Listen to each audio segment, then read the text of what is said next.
And finally, today we're joined here by Elizabeth Cousens, CEO of the UN Foundation. Fantastic panels this morning. I'm really amazed. I just wanted to see if you have any reaction, any thoughts to build off of what was discussed this morning. Oh, how much time do you have? I have a million and one thoughts to build off of that. So first, just really delighted to see you all here. Great to be back with the FT this year for this preview of the UN General Assembly next week. And really huge thanks to all of our panelists, virtual and in person, because that was just a spectacular overview of what matters, what's at stake, what's possible. And that's exactly what we should be talking about on the eve of the General Assembly. Can you talk a little bit about your role at the UN Foundation, just for folks in the audience who might not be aware? What does your day-to-day look like? Every day is different, just like it is at the UN. So we were created 25 years ago. We were created out of a philanthropic gift from media entrepreneur Ted Turner, whom many of you will know, who believed that global problems need global solutions. He believed that the UN was an indispensable institution, and he believed that the UN would benefit from a strategic partner, an independent organization that could help build partnerships, help drive new support, and help create the possibility for and contribute to the possibility for more novel coalitions around solving big challenges. And we've been doing that in different ways over the last 25 years. We are about to turn 25 next year, so it's a big birthday for us. Great. We're sort of thinking generationally about what did the last generation of our work look like and what does it need to look like next. And a lot of it is about what you've just been hearing from speakers this morning. From the speakers this morning, I mean, what sort of inspired you? What were sort of the optimistic tones that you took from the conversations? Were any things, I mean, there's a lot of challenges in the world that we were well aware of, but are there any themes from today's talks that you're particularly like, wow, okay, I'll take that into conversations we're going to have next week, perhaps? Well, sure. Look, and let's step back. We do know that when world leaders come to the UN next week, they are coming against the backdrop of a horrific vortex of intersecting crises around the world, globally and regionally. We know all the dimensions of those, whether it's food, fuel, and finance, whether it's climate, whether it's still the long tail of COVID that many countries are dealing with. At the same time, we are seeing mounting pressure. You heard some of that in the expression of what we're hearing from young people around the world, from some business leaders, from communities, about what they want to see from their leaders. I think most people recognize, first of all, they know that a better world is possible. They certainly want that for their families. They see ways that all of our kind of established institutions may be falling down on the job, and they want something better. And I think what you heard from our speakers this morning was about some of the levers and ways to build that better future using, the energy and demand signals from different constituencies around the world, and then getting imaginative about how you organize around that. Something that Jatham was talking about is that people, government officials, government leaders who come in and try and speak to their local constituencies, and it's an illustration of isolationist thinking, perhaps.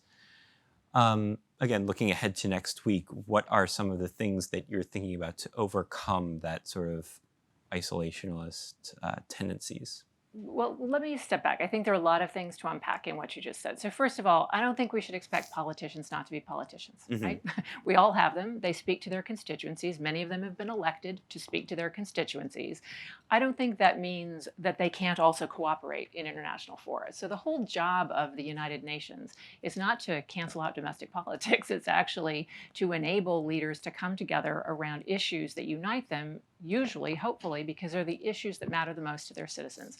So I think it's worth saying a little bit about cooperation because, it's a little bit frail these days. We all know all the ways that it's challenged. But I want to remind people listening, even in this incredibly divisive moment that we're living through right now, divisive on so many levels, globally and domestically in many places, cooperation is actually happening and getting things done. So let's just take the crisis we started this morning talking about. Even as horrific as that is, and even though peace is not clearly in sight in Ukraine in the near term, the UN negotiated a Black Sea grain deal that is helping to start to lower food prices around the world. The International Atomic Energy Agency got nuclear inspectors into the Zaporizhzhia nuclear plant in the middle of a hot war. Yeah. I mean, that's extraordinary. And we haven't talked about it today, but this spring, couple big things that happened. A landmark plastics treaty was negotiated at the UN Environment Assembly. You got countries, I think against everybody's expectation, agreeing at the World Health Assembly to start to negotiate a pandemic treaty. So things can be very vexed in certain areas, horrifically so, but there can also be openings for cooperation in others. And that's the kind of thing we need to be using the UN to find, exploit, and leverage in other parts of the world. Excellent, excellent. Any other thoughts on how that can be replicated to overcome other challenges? I mean, are there things, particular tactics from those success stories that can be replicated elsewhere, especially looking ahead to some of the other big challenges down the road? Yeah, sure. Well, I mean, cooperation isn't easy. We'd be doing it all the time.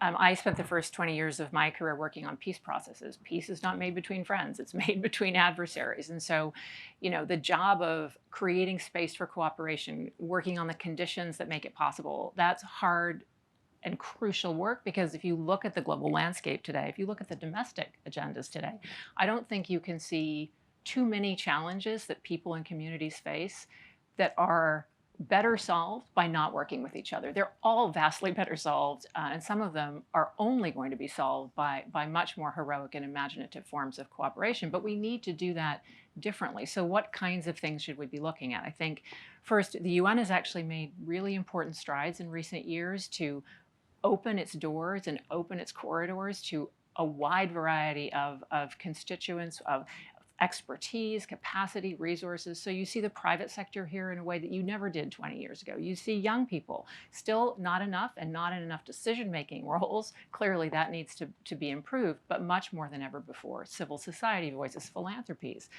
And they're not just showing up, they're actually coming here to do deals, to solve problems, to think about how they can come together in coalition around particular challenges that do need the expertise, resources, and perspectives of a much more diverse base of interests and expertise to solve. So I think, there are a lot of things to say about that, but that's a really important domain of activity, not just here at the UN, it's happening everywhere.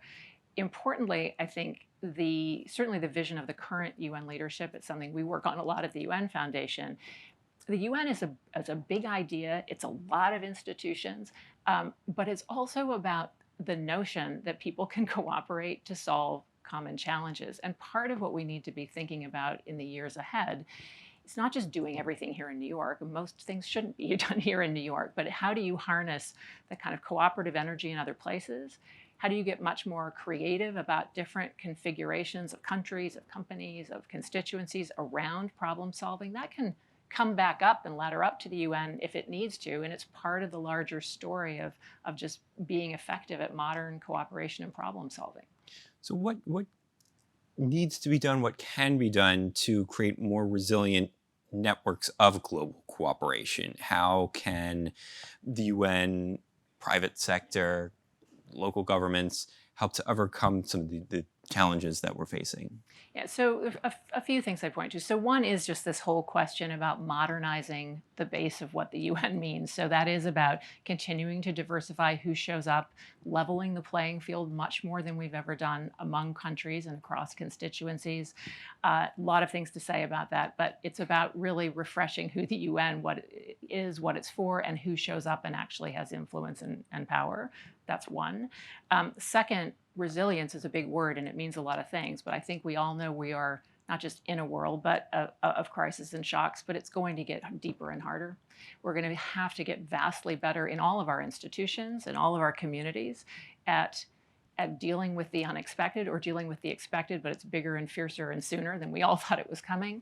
And there's a lot of interesting discussion and thinking about how to do that better. The Secretary General has called for a new kind of global emergencies platform to deal precisely with emergencies of a multidimensional character and a massive scale.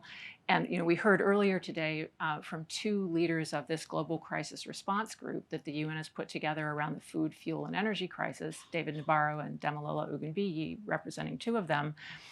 That's a little bit of a trial run at exactly the kind of cross-sector, cross-dimensional global response mechanism we need. So that's another dimension of resilience to think about.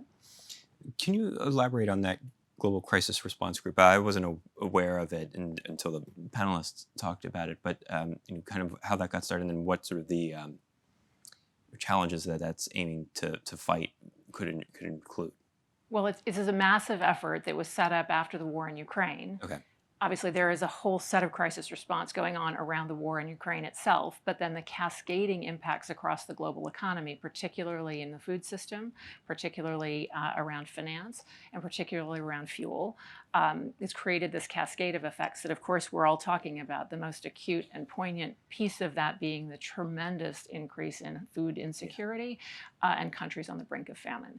So the UN stood up this global crisis response group across a number of international institutions. So it involves the International Monetary Fund and the World Bank. It involves UNCTAD, the Food and Agriculture Organization. It involves the private sector. The International Chamber of Commerce sits at that table. Okay. And so it's really about trying to look at the full dimensions of a rapidly unfolding crisis and get our arms around who needs to do what to address it. You've talked a couple times about the private sector, and you said the private sector is involved in the UN General Assembly week as it never used to before. Are there other opportunities, both in sort of a carrot and stick approach, to get the private sector more involved and helping more, again, to the accountability question, being more accountable for getting involved in some of these challenges, Yeah, and to solve some of these challenges? I guess there are carrots and sticks, but I think more about incentives and opportunities. Right. So I think first of all, there are a lot of different ways that companies show up at the UN. They show up obviously in big events. More importantly, to my mind, they show up in actual conversations about policy outcomes and about solutions. And there are many illustrations of this from the group of investors who've come together, convened by the Secretary General, to talk about ways to increase sustainable investment and financing from the investment community in particular. The UN Global Compact is a huge platform for private sector engagement here in the UN context. And you have platforms, whether I mentioned the International Chamber of Commerce, but individual companies who are very involved in partnering with the UN and other partners on a whole variety of fronts. I think that the big deep question, and it came up in the last conversation as well, is about the transformation of business models in a global economy that is changing by the day, many dimensions of which we know, but many of which are uncertain. And we are all going through these transitions at the same time, not just business. We're going through it as whether you're a political leader, you're a community leader, you're, whatever, wherever you live and whatever preoccupies you, we are all in the midst of a mass historical transition in our economies, societies, and technologies, and figuring that out together and how to navigate that in a productive way that creates more opportunities in the future rather than less is really the critical question for all of us. Excellent. Any questions from the audience for Elizabeth? Anybody have thoughts, questions? I know you're all looking forward to the UN General Assembly next week. And I would say I think there are more world leaders coming next week than in many recent years. We have more heads of state and government during this first week than we've had in a long time. Is that pandemic related? No, it's partly that, but I think it's because of the gravity of the moment. Yeah. I think we will, yes, there are tensions aplenty. There are a lot of things a lot of people disagree about, but I think you're going to see the stirrings next week, and it will only deepen, of a recognition of how urgent it is not only to cooperate more, but to do it differently and with much greater ambition, because this is a consequential time, and I think people's, citizens are demanding it of their leaders, and they rightly should, and that's what we should come to expect. Great. Is there anything? Oh, yes. Oh, we do have a question. Yes, please. Thank you to you both. This is a question actually to the both of you. I'd like to know, from the private sector, we see a lot of greenwashing. It is real from many companies that have questioned legitimacy in their green offering. So I'm curious, Elizabeth, if what you would need to see from a private company in terms to demonstrate genuine commitment to the SDGs and also to advancement in environmental policy.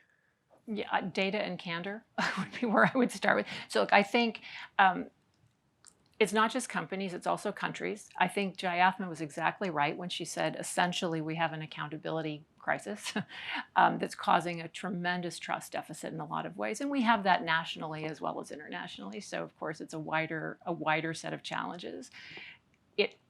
One huge critical foundation for trying to rebuild that has got to be honest accounting of behavior, however you do that and whatever makes sense in your domain. So I think we simultaneously, to asking for honesty, have to do better at not penalizing, let's say, countries or companies for truth telling if they're falling short. So you can imagine, whether it's a company or a country, trying to do things with ambition and falling short. You actually want people to be honest about that and be able to talk about where they're falling short. Some of it is cynical greenwashing. Some of it is just that it's hard. So I think we need to find a more empirically informed, honest basis for having those conversations and pushing each other to do much better than we've done in the past. I think that's the only way through this. The good news, to my mind, is that there also are opportunities on the other end of that as well. I think in terms of the greenwashing question, I mean, at least in the US, Europe is stronger in some of its regulations and defining what greenwashing is. In the US, it's a little bit more flimsy. So it's sort of like you might think something's greenwashing and then somebody else might have a different opinion about it. So it's still kind of coalescing around it. But in the media, I mean, we're trying to catch companies especially to keep them honest and not over-exaggerate that they're the greenest business that's ever existed. Any other questions? Yes, sir. Thanks. I was curious for the United Nations Foundation internally and what you felt were the largest challenges around your internal culture and efficiency and what your strategic priorities are for the organization internally. That's an unexpected question at a preview of the UN General Assembly. Look, I think like every organization that works in the international domain, we work in a very complex strategic environment. And so we have to think and get better at and develop more muscles around agility, around response to the unexpected. One of the things that I'm very proud of that I'm trying to do more of at the foundation is really to substantially diversify our staff and expertise base. So we are an international organization. We have colleagues and staff and experts who work with us around the world. That's very important for our being able to be effective in the job that we're in, and genuinely recognizing that the best ideas and solutions, they don't come from up here. They don't come from headquarters. They don't come from capitals. They come from people and their lived experience. So everything we can do to draw on that, elevate it, and enable that to have influence, I think is going to make all of our solutions that much more effective.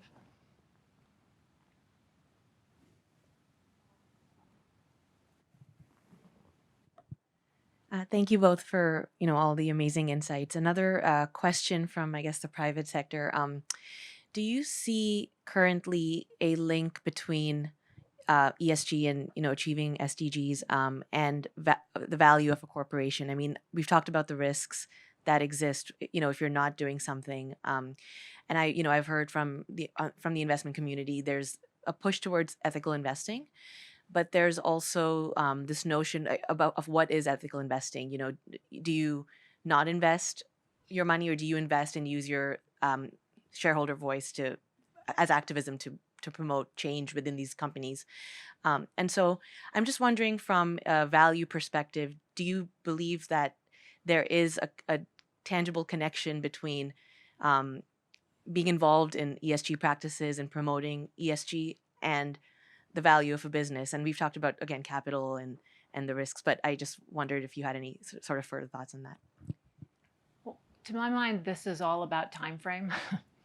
The right long-term bet is absolutely on sustainability. The right long-term bet is absolutely in young people and giving them the skills they need to thrive. The right long-term bet is on clean energy. And we all know that. It's a question of whether, and I think most people know that, but it's a question of whether markets get organized, whether policy frameworks get organized in a way to make it possible and valuable for companies to make those bets in the right direction. I mean, I think that's a conversation we've been having with increasing urgency, and I think you all in the private sector have been having with increasing urgency. Whatever sector you're in, that is really about the need for both foresightful policy and then for companies to do what they're supposed to do, which is to pursue profit, to do their business, but to do it in a way that is socially beneficial and environmentally productive and not depleting the very systems that we need to survive and thrive together on a planet that is already about to be 8 billion people. And how many billions more by the end of this century? You know, we are interconnected, whether we like it or not, on this planet. Our economies, our technologies, our security, our health. I mean, that gets closer and closer by the day. And there is no universe in which the kinds of economic choices that people have been making to date that are often quite short-term and quite short-sighted are actually in our long-term interests. So it really does go to time frame, and I think to much more future-oriented policymaking and thoughtful regulatory and institutional environments for that. And how do you think about the ESG considerations for the Sustainable Development Goals? I mean, can the two work together? And They have. It's the same topics. So this is as in many areas there is almost too much of a good thing. Mhm. There's a lot of fragmentation we all know about. There's a lot of effort right now to align and make interoperable and much more mutually intelligible the different frameworks we have for ESG reporting. That's incredibly important, and there is no reason that shouldn't align absolutely with the Sustainable Development Goals. They're the same topics, right? It's just language and a little bit of data. Well, Elizabeth, I think that's all the time we have for. Thank you so much for participating in the UN kickoff here, and good luck next week. Well, thank you. Good luck to us all. It's great to see you all.